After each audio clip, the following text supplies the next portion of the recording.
नमस्कार दोस्तों, मेरा नाम है राम और आप देख रहे हैं मेरा YouTube चैनल BRD ज्ञान केंद्र। और आज की वीडियो में मैं यूपी बोर्ड स्टूडेंट्स के लिए जो क्लास 10 के स्टूडेंट्स हैं उनके लिए फिजिक्स यानी कि भौतिक विज्ञान से एक यूनिट है लाइट यानी प्रकाश, उससे कुछ टॉपिक हैं वो उस वीडियो में आपको सिखाने वाला हूँ।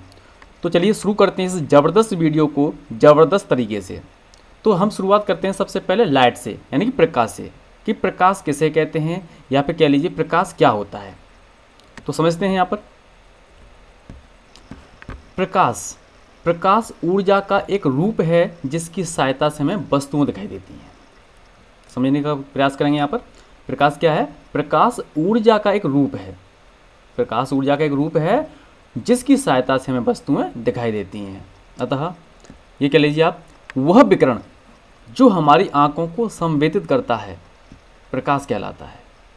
वह विकिरण जो हमारी आंखों को संवेदित करता है प्रकाश कहलाता है। एक बार और देख लेते हैं कि प्रकाश क्या है या प्रकाश किसे कहते हैं। तो प्रकाश ऊर्जा का एक रूप है जिसकी सहायता से हमें वस्तुएं दिखाई देती हैं। अतः वह विकिरण जो हमारी आंखों को संवेदित करता है प्रकाश कहलाता है। प्रकाश के बारे में बता दूं कि प्रकाश की उपस्थिति में हमें वस्तुएं दिखाई देती हैं, लेकिन प्रकाश स्वयं अदृश्य होता है। कहने का तात्पर्य है कि प्रकाश होगा तो प्रकाश की प्रेजेंस में यानी कि प्रकाश की उपस्थिति में हमें वस्तुएं दिखाई देने लगती हैं, लेकिन प्रकाश स्वयं अदृश्य होता है। इसके आगे तो अब तक हमने सीखा प्रकाश क्या है। तो प्रकाश ऊर्जा के रूप है जिसकी उपस्थिति में वस्तुएं दिखाई देती हैं। अब बात करते हैं प्रकाश के गुणों की। तो सबसे पहला गुण है प्रकाश का कि साधारणतः प्रकाश सीधी रेखा में चलता है, यानी प्रकाश हमेशा सीधी रेखा में चलता है। दूसरा है प्रकाश पारदर्शी माध्यम जैसे कि कांच है, वायु है आदि इनमें से होकर गुजर सकता है, लेकिन आप पारदर्शी माध्यमों की बात करें जैसे लोहे या लकड़ी आदि की, तो इनमें से प्रकाश नहीं गुजर सकता। यानी कि पारदर्शी माध्यमों में से होकर के प्रकाश गुजर सकता है, लेकिन अपारदर्शी माध्यमों में से प्रकाश नहीं गुजर सकता है। तीसरा गुण है प्रकाश का कि प्रकाश निर्वात में चल सकता है, और निर्वात में जो प्रकाश की चाल होती है वो 3 × 10⁸ मीटर प्रति सेकंड होती है। आगे गुण देखते हैं इसके। अगला गुण है प्रकाश का कि प्रकाश विद्युत चुंबकीय तरंगों के रूप में चलता है। किस रूप में चलता है प्रकाश चलता है विद्युत चुंबकीय तरंगों के रूप में।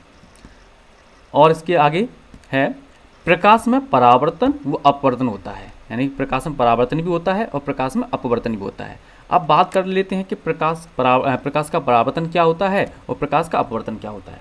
तो परावर्तन के बारे में बता दूं मैं आपको कि प्रकाश का किसी चिकने तल से टकरा करके वापस लौट जाना प्रकाश का परावर्तन कहलाता है, और प्रकाश का किसी एक माध्यम से दूसरे माध्यम में आर पार निकल जाना प्रकाश का अपवर्तन कहलाता है।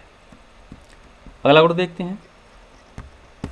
अगला गुण है प्रकाश का कि प्रकाश के कारण हम वस्तुओं को देख पाते हैं, यानी कि प्रकाश उपस्थित होगा तो हमें वस्तु दिखाई देंगी। जैसे अंधकार होता तो वहाँ प्रकाश नहीं होता तो वहाँ पे हमें वस्तु दिखाई नहीं देती हैं। तो प्रकाश के कारण हम वस्तुओं को देख पाते, लेकिन प्रकाश स्वयं दिखाई नहीं देता। तो ये 6 गुण हैं। जरूरी नहीं कि एग्जाम में आप 6 ही लिखें, आप 4 या 5 लिख सकते हैं।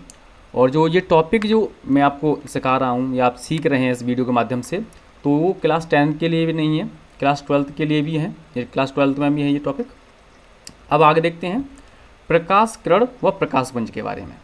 प्रकाश किरण क्या है या फिर और प्रकाशपुंज किसे कहते हैं। तो सबसे पहले देखते हैं प्रकाश किरण कि प्रकाश किरण क्या है।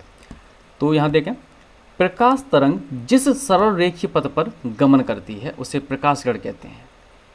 क्या है? प्रकाश तरंग जिस सरल रेखीय पथ पर गमन करती है उसे प्रकाश किरण कहते हैं। और किरणों के समूह को या फिर कह लीजिए प्रकाश किरणों के समूह को हम प्रकाशपुंज कहते हैं। एक और देख लेते हैं कि प्रकाश तरंग जिस सरल रेखीय पथ पर गमन करे उसे कहते हैं प्रकाश किरण, और प्रकाश किरणों का जो समूह होता है उसको कहते हैं प्रकाशपुंज। ठीक है, इसके आगे देखते हैं। अब देखते हैं गोली दर्पण के बारे में। तो सबसे पहले हम देख लेंगे दर्पण क्या क्या होता है, उसके बाद हम गोली दर्पण के बारे में सीखें। तो दर्पण क्या है वो देखते हैं। वह चिकना पृष्ठ, दर्पण क्या है? वह चिकना पृष्ठ जिस पर कलई करके परावर्तक बना दिया गया हो उसे दर्पण कहते हैं। यानी कि एक ऐसा चिकना पृष्ठ जिस पर कलई कर दी जाए और वो परावर्तक बन जाए तो उसे हम दर्पण कहेंगे। तो बहुत ही ईजी है, बहुत ही आसान है।